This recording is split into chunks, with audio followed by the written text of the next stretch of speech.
And he was shaking with these, and he wanted me to have these because these had belonged to his father, and his father was a best friend of T.A. Coward, who wrote these. Now, this is the first really popular bird books published in England after the First World War. The same happened in Holland, in the Netherlands.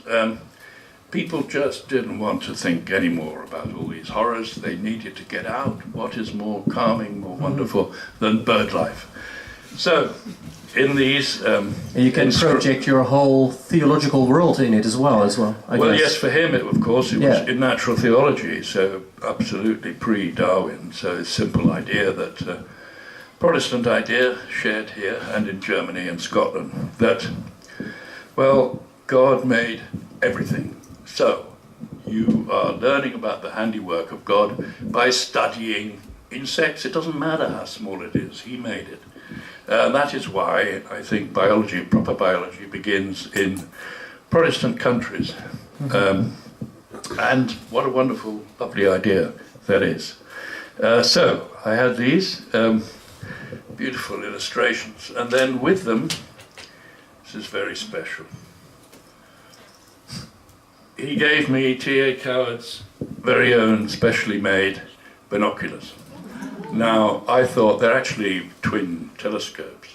So I thought, well, little boy, if I look through these long enough, I'll be bound to see all the birds that feature in these great works.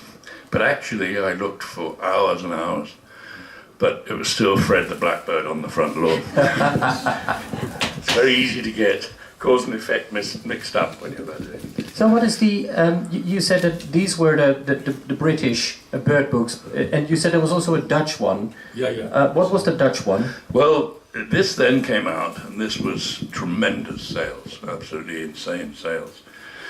Every little boy wanted one of these. And the botanical equivalent with flowers in, every little girl wanted.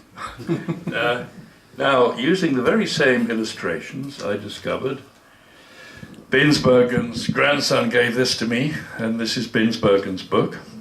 Probably it will be familiar to everybody here who's approaching my age. Zien is kennen. Wonderful. And much better than the British edition because it has a little faux leather strap on it. Now the pictures are just the same. There's something really lovely about it. So, but these books you can use just to go out in the fields yourself. Yes. With the binoculars that you. Yes, that's all you need. Yeah, but when did you start reading travel narratives, like people going out to jungles, deserts, Antarctic regions? What is your experience? When did you start reading them? Well, the real excitement was not Gerald Durrell and David Attenborough, because that was perfectly okay in the vicarage. That's fine. You can read that as long as you want. But my God, if you're caught with Darwin, the most terrible things might happen to you. It'd be far better to be caught reading some pornographic magazine. Well, actually, you couldn't get them. You have to go to Paris then to get one. So I read The Origin of Species down the bed at night with the sheet and the covers over me with a torch. Now, that is the best way to read a very difficult book. I tried reading it again the other day, and it's nothing like as wonderfully exciting and marvellously written as I remember. So that did it, and then I read The Voyage of the Beagle. But then, I mean, how would I have known as a boy of 14 that one day, thanks to the honest tax-paying citizens of the Netherlands, I would go around the world following the Beagle. And this is the very edition that went round the world. Oh, you brought that one on Yes. the Stad Amsterdam. Yes. Oh, wonderful. Yes. Well, I bought all the first editions on the Stad Amsterdam because I had a funny feeling that I was only meant to be on board for 2 weeks. There goes Darwin. And I was meant to leave at Cape Verde. Like I thought the first leg. Was it Yeah, no, Southampton or Plymouth? just 2 weeks. Yeah. And I thought, well, that's no point in that, really.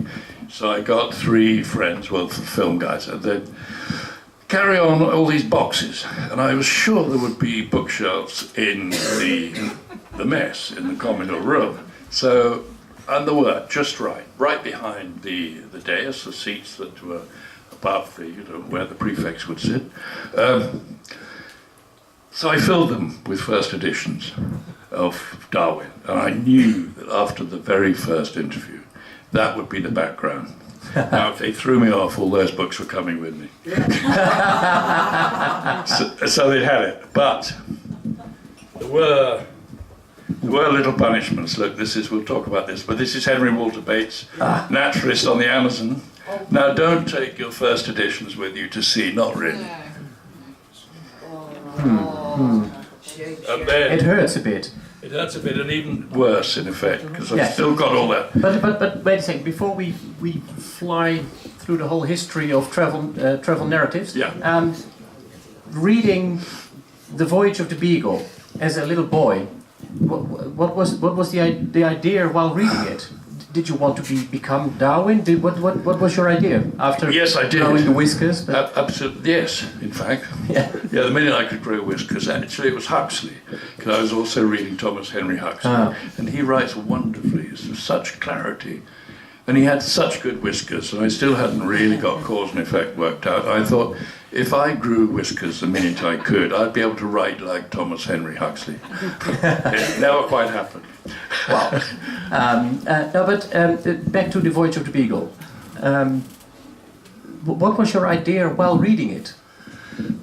Just straight adventure. And there's very little about evolution by natural selection, nothing, because you hadn't thought of it then. Yeah. So it was just straight adventure. Also, of course, it was the kind of prose, the kind of attitude that I was thoroughly used to. So maybe it's a good idea to do the wire like this, because then it probably won't like that. you've learned a lot in your short life.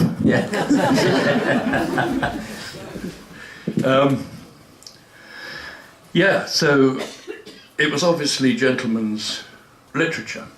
Nobody then, at that time when Darwin was writing, wrote like Wallace and Bates did. Now, I'm sure they didn't know they'd actually produced an entirely new way of writing travel narratives, we call them now, because it would never occur to them not to give full credit to whoever was with you. But to Darwin, this is, you just do not do this. I mean, a gentleman does not ever write about his butler. No. So there's this English upper class narrative, and then Wallace and Bates and Spruce, full of life, because you could say they were all working class, and they got, they had to pay their way. They didn't have big backing from the Navy or from like banks, private money, no. Because Darwin, he was on board not as a scientist, not as a naturalist in the first place. In the first place, he was there basically to entertain Captain Fitzroy. Fitzroy was terrified that he would, like his predecessor, kill himself, and with the loneliness of A, being a captain, and B, being in the southern continent, the terrible seas, the great waves, the loneliness. And I think, well, he did eventually, of course, but mainly Darwin's fault that he did, because there he was at the great meeting in Oxford, debating evolution, and Huxley was there, and this madman was holding the Bible and saying, "This is all you need to read," yelling, and this was poor old Fitzroy, went home and killed himself, yeah. But he was